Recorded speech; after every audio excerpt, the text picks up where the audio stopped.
guys, welcome back to the channel. It's out here riding around in the old farm truck, and I thought I'd show you the bed that we started on. I had really messed the bed up last winter hauling wood for the house. Backed straight into a tree, busted tail light out, wrinkled the bedside up. So it was past time to do something because the cops were kind of looking at me funny every time I came by them with just that sticky colored tape over the tail light. So let me hop out and I'll show you what we got.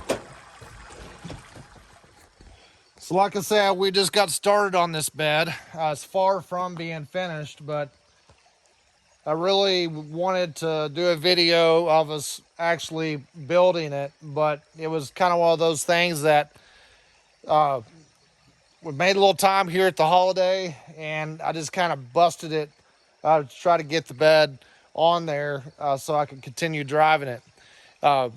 Sold Emma, and the Troopy is on its way. Actually going to go get it. I'm leaving for Maryland Wednesday to go pick it up. So it's very, very exciting. But right now, this is my daily driver. So got to keep it where it's on the road. So I went with it's super simple. And I'll show you what we're planning on doing for the rest of it.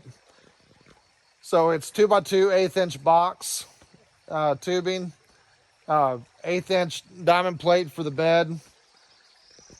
Tail light section, just clean and simple. 2x2 box again. Trailer, LED lights, light force lights, wired in for backup. So what is the plan for it is I'm actually going to try to keep that kind of an Australian style theme to the bed. I really like that look, and it's very utilitarian. We're going to have 1 3/4 DOM headache rack, and then I actually am going to do another one in the back and make it where I can haul lumber, haul tubing, kayaks, whatever that we're always hauling in this truck on the farm and going to the river. So the sides are actually going to be like the Aussies do. It's going to be fold down sides that'll fold plumb underneath. Down the sides, I'm going to do L-track with the adjustable rings, so we can do a really good job tying stuff down. Same with the tailgate. It's going to be fold down. Going to bend up some DOM tube fenders. That's going to come up nice and high for whenever we put our 35s on there when we go wheeling with it. And then they'll connect in with the 1 3/4 tube around and then plate the sides. And we'll build a custom spout that'll come through there, recessed probably in the side, so it doesn't snag on trees and stuff when we're skinnying by. So that's the basic plan of it. I think it's going to be very, very functional. If you notice, we went ahead and that's tired of the Dobson's rear springs beating me to death, so we did a set of 63-inch Chevy springs on it with the low range off-road kit. The rear shackle hanger was moved back 4 inches, and then the front hanger was moved forward 11.5 inches. This will all get cleaned off whenever we pull the tank to finish up all of our work on the bed. The bed, we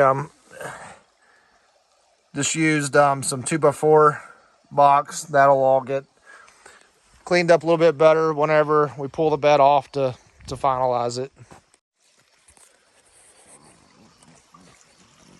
So this truck it is farm duty, shop duty, and then a little wheeling on the side.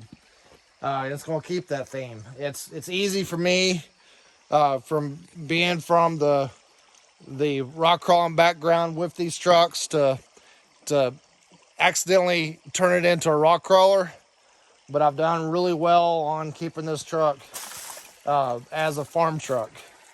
And to be honest with you, I'm very impressed with how the 31-inch tires do with the trails that we run. and they're just functional. They go down the highway good.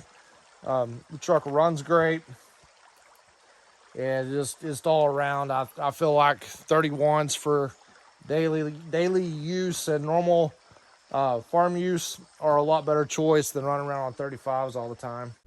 So you guys probably seen the video of this truck just absolutely beating me to death.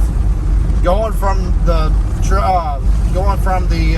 Dobson's replacement rear springs to the 63-inch junkyard half-ton Chevy springs on the rear made such a huge difference in this truck. As far as this drivability, the way it wheels, the way it rides, and just all around, it went from kind of being a dread to running down a rough road in it to a truck that is enjoyable. I still would like to do something with the front springs that were a little bit softer. In the past, I've done rears up front. I take 2 sets of rear springs and make 1 set out of them with the pack staggered right. I don't really want to run that on this truck because I don't want to move the axle that far forward, run the size of tire that I run. I'll never run bigger than 35s, and most of the time run 31-inch tires. So it looked kind of goofy with the axle shoved that far forward. So if you got any experience on a softer riding front spring for these trucks that are basically going the stock 85 a whole configuration, then please leave it in the comments below. But as of right now, it's pretty enjoyable, and it's pretty decent. It's a pretty decent ride. My wife doesn't mind riding in it now on rough roads, so that makes me pretty happy. Well, this is just a short update video.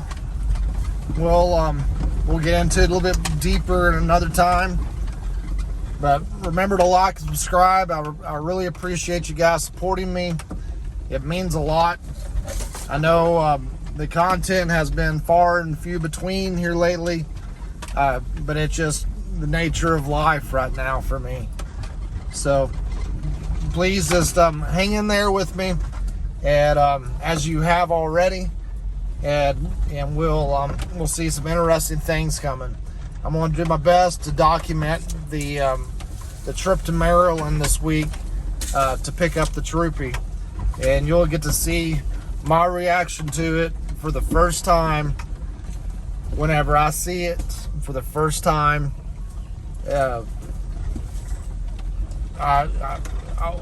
never bought anything. Sight unseen, basically, and this is I've invested quite a bit into this and sold off my my prized possessions in order to be able to buy this thing, and you're going to see my first reaction to what I've got waiting for me there in Maryland. So stay tuned, and we'll go see this thing together Friday morning. Take it easy, and I'll see you on the trail.